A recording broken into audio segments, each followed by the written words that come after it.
Moving into an old house always has its surprises, but I never imagined finding something like the black key. It was hidden beneath a loose floorboard in the attic, a small, ornate key that seemed ancient, its surface cold and smooth to the touch. My initial curiosity quickly turned to unease when I noticed that the key didn't fit any lock in the house. I moved into the house alone after a rough breakup, looking for a fresh start. The house, a dilapidated Victorian, was a fixer-upper, but it had character. I spent my days cleaning and restoring, filling the silence with music and the sounds of my work. But the attic always gave me an uneasy feeling, as if someone was watching me from the shadows. One evening, after a particularly exhausting day, I decided to explore the attic more thoroughly.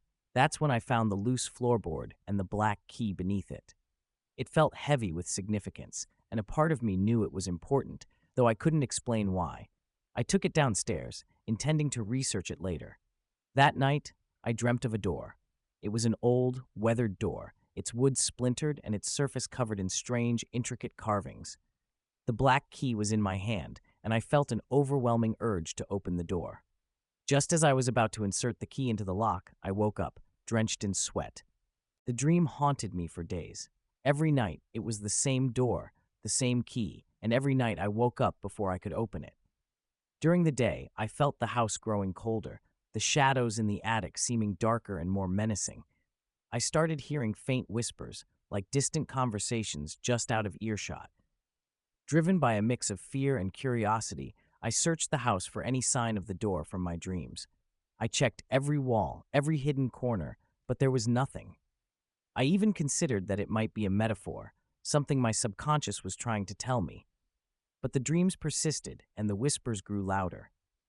One particularly cold night, I woke from the dream with a start. This time, the key was no longer in my dream. It was clutched in my hand. My breath caught in my throat as I stared at it, feeling an icy dread settle in my chest. I knew then that the door wasn't just in my dreams. It was somewhere in the house, and the key wanted me to find it. I wandered the house in a daze, the key guiding me like a dowsing rod. It led me to the basement, a place I had avoided because it always felt oppressively dark and damp. As I descended the creaking stairs, the whispers grew louder, more insistent. At the far end of the basement, behind a stack of old rotting boxes, I found it, the door from my dreams. It was exactly as I had seen it, ancient and covered in those same strange carvings. My hand trembled as I lifted the key to the lock. Every instinct screamed at me to stop, to turn back, but the pull was too strong. The key turned easily, the lock clicking open with a sound that echoed through the basement. I pushed the door open, revealing a dark, narrow passageway. The air that wafted out was cold and smelled of decay. I stepped inside, feeling a strange compulsion to move forward, deeper into the darkness. The whispers became clearer as I walked, resolving into a single, coherent voice. It spoke of things I couldn't comprehend, ancient secrets and forbidden knowledge. I felt my sanity slipping with every step, but I couldn't stop.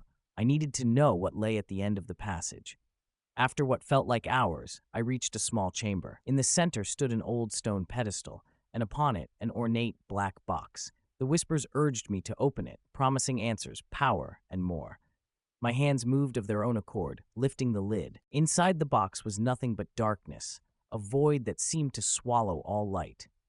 As I stared into it, the whispers crescendoed into a deafening roar.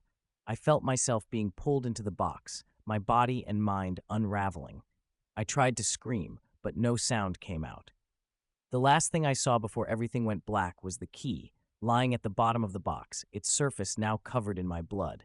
When I woke up, I was back in my bedroom, the black key on the nightstand beside me. But everything had changed. The house was darker, colder, the whispers now a constant presence. And in the back of my mind, I could feel the pull of the door, urging me to return, to go deeper into the darkness. I can't escape it. The key has bound me to whatever lies beyond that door, and I know that one day I will have to go back. The whispers won't let me forget. They won't let me rest.